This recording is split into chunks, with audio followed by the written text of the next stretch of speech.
એ compounder રાખતા નહીં, અને પોતે પાછા એટલા લોભિયા કે પેશન્ટ ન હોય તો લાઇટ બાઇટ બંધ કરીને બહાર ખુરશી પર બેસી જાય, બહાર ક્લિનિકની બહાર બેઠા હોય, 5-7-10 પેશન્ટ ભેગા થાય ને પછી પોતે અંદર આવી જાય પાછા. એ અંદર આવે ને ત્યાં પેશન્ટ એમ કે તમારું કામ નથી, ડૉક્ટરનું કામ છે, કારણ કે બહાર બેઠા હતા ડૉક્ટર થોડો હોય. પેશન્ટ એમ કે તમને નથી બતાવો, ડૉક્ટરને આવવા દો. એ કે ડૉક્ટરને સિગડા હોય, એ એમ કહેતા ડૉક્ટરને કંઈક સિગડા હોય.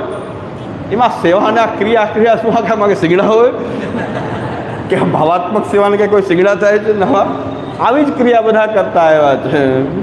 ગુસાઈજી મહાપ્રભુજી આ જ ક્રિયા કરતા હતા, પણ એની ક્રિયા નહોતા જાણતા, સાક્ષાત અનુભવ જાણતા હતા ને.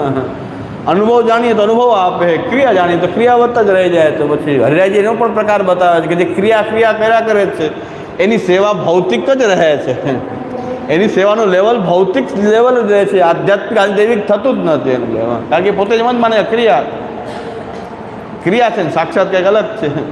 એવું જે માનનારાની સેવા તો ભૌતિકી સેવા છે, એ ભૌતિકી જ રહે છે. એની માટે હરિરાયજી બહુ ખરાબ શબ્દો વાપરે છે, ક્લિષ્ટો ભવતી સર્વતા. હરિરાયજી કહે છે તો સેવા કરતાં કરતાં ક્લેશ તો જ અનુભવ કરે, આ તો સાક્ષાત છે નહીં, સાક્ષાત કાંઈક હશે મનમાં ક્લેશવાળો જ રહે છે. કૃષ્ણની કૃષ્ણ માને તો ફળરૂપ લાગવું જોઈએ ને, તો તે ક્રિયા ફળરૂપ લાગવું જોઈએ. કૃષ્ણ જ જાણતો એટલે તો શું કહે છે હરિરાયજી કહે છે ક્લિષ્ટો ભવતી સર્વથા લોકાર્થી ચેત ભરેત કૃષ્ણમ ક્લિષ્ટો ભવતી સર્વથા. એટલે એ સંસાર યસ્તુ ભજતે સદુરસ્થો યથા તથા અપેક્ષિત જલાદિનામ અભાવા તત્ર દુઃખ ભાગ. આ ફલાત્મિકા સેવાને કંઈ બીજા કંઈ સિંગડા બીજા કંઈ નથી હોતા, આ ક્રિયા જ હોય છે. પણ એને ફલરૂપ જાણવી જોઈએ, એને સાક્ષાત અનુભવરૂપા જાણવી જોઈએ, ભગવાનનો એ સાક્ષાત અનુગ્રહ જાણવો જોઈએ. એવા અહોભાવથી કરીએ તો આ જ ફલાત્મિકા થઈ જાય છે.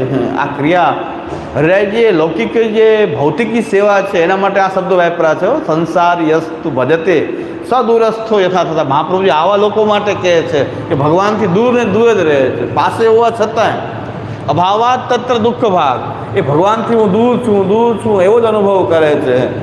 એટલે એની ભૌતિકી લેવલની એ સેવા રહે છે. અને જેને ફલરૂપ જાણીને કરે છે એને તો ભગવાનનો જ અનુભવ લાગે છે, સાક્ષાત એ પ્રભુનો જ અનુભવ લાગે છે.